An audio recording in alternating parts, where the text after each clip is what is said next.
Welcome back to video number 2.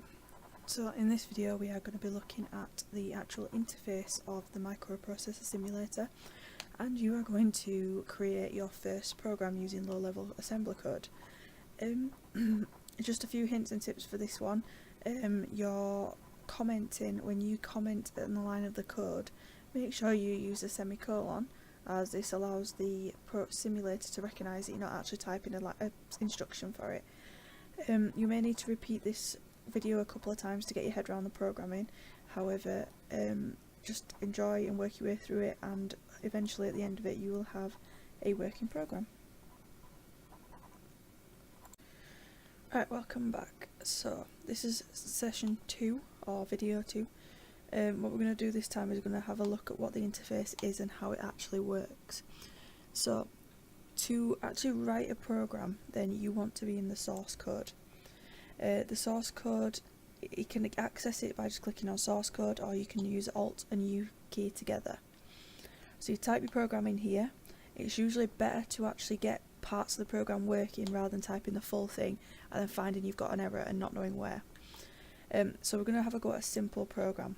Okay, so actually no, let's go over the instructions first and then we'll do the program. So you've got step, so this means you can run the program but you can step it through each instruction, so that's usually the better way to actually find if there's any errors. You can also do this by pressing Alt and P. The next one is run. So run, it actually just runs the program continuously until the program actually finds a stop command or end command. The slower or faster, so these two, these actually speed up or slow down the program, so a lot of this is slow. So for example, you find later on when we're making the snake game, you can press an instruction but it doesn't actually run in real time, so it could take a couple of seconds, or it does actually take about 15 seconds for it to do the command.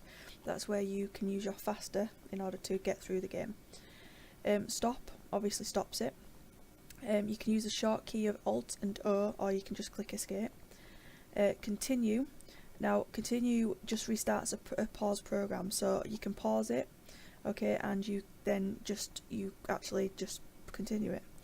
The CPU reset, which is this button here, it just resets the program from the beginning, so your short key for this one is Alt and E. Show RAM, so this actually reopens a RAM display window, so you can press Ctrl and M or click this. Let's just see what this looks like. So this is what you will see when you run a code. When you run a program even, it will all appear in here. So we're going to have a go at a simple program and see if we can get it to work. So I'm going to use the command mov. Again, it's all in capitals, I don't know if I've mentioned that. And mov, I want to send a command to the AL register of 2. So I want to send it to the second port, 0, sorry. So what this is doing, it's going to move the value of 0 into the AL register. I'm then going to go back and I want to put the rip in here. It's just usually used to jump commands, just make them happen again. Then I'm going to go down and I want to be on the mov line again, and I'm going to add 2 to the AL. Okay, so it'll input the value of 2 into the AL. I then want to jump, and when I say jump I mean I want to go back to the code that says rep. Okay, so let's just put a bit of comments in here. So this will move 0 into the AL register. Okay, rep even. Let's just move these over so we've got them in line with each other. So rep, this little colon thing here, this is your command one. So it's your command, your comments even. So used to jump commands, it's like an anchor. And then if we go down to this one, oh, get the right one.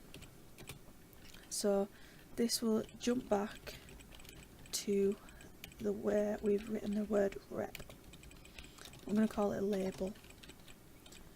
I'll spell it right, yeah. put that on the wrong line. That's my fault. Copy that. Paste that in there. So what this one is actually doing, this one is adding 2 to the value of the AL, which to start with is 0.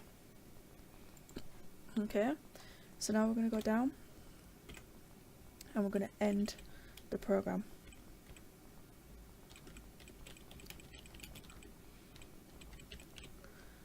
So feel free to pause it and catch up with all this bit of programming, reword it, anything, go back and double check you've got everything right, and I will see you in a second.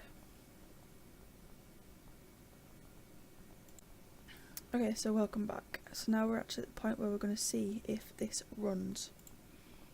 I think, oh, you've got to save it first. That's one thing I need to tell you about. I'm going to go into my desktop. I am going to go onto Microprocessor Simulator, and I'm just going to call it first program. So it's in assembly code, remember, as well. So we're going to run it. Okay. So expected a comment label or machine instructions got rep. Okay, so we've gone wrong somewhere. I know what we've done. Me being quick, I have forgotten to put on my semicolon. Let's try again. So let's just quickly save it. So I've just saved it, and let's try running it again. This time it's going to add 2 to the AL jump. So can you see up here? It's adding 2 each time. Okay, so it's adding 2, adding 2, adding 2, adding 2, and it's going back to the beginning each time. Okay, so it's a very simple program. This shows you just very simply how it works. You can change these into hexadecimal, you can change it into ASCII, okay, but usually the source code is where we stick. So you can see it's working, and if we go to here, you can see that it's following each section. If we stop even, and then we go step, step, step, step, step, step, or if we run, we'll make it faster. Okay, and you can also slow it down, like that. Okay, so I'm going to stop it and close that down. So that is where we are up to. We've created this first mini program, we've added values. These, I don't think I mentioned this, but these act as registers. So these are registers within the CPU. Okay, so we are inputting a value into the register. We can call whichever one we want. So if we change this from AL, let's change it to CL. And we'll do the same here, because obviously we need to add it to the CL. And if we save and we run, it'll go into the CL instead of to the AL, so we can control which register it goes into. Okay, that's that for now. I will catch up with you in a second when we are going to be looking at creating the actual Snake game.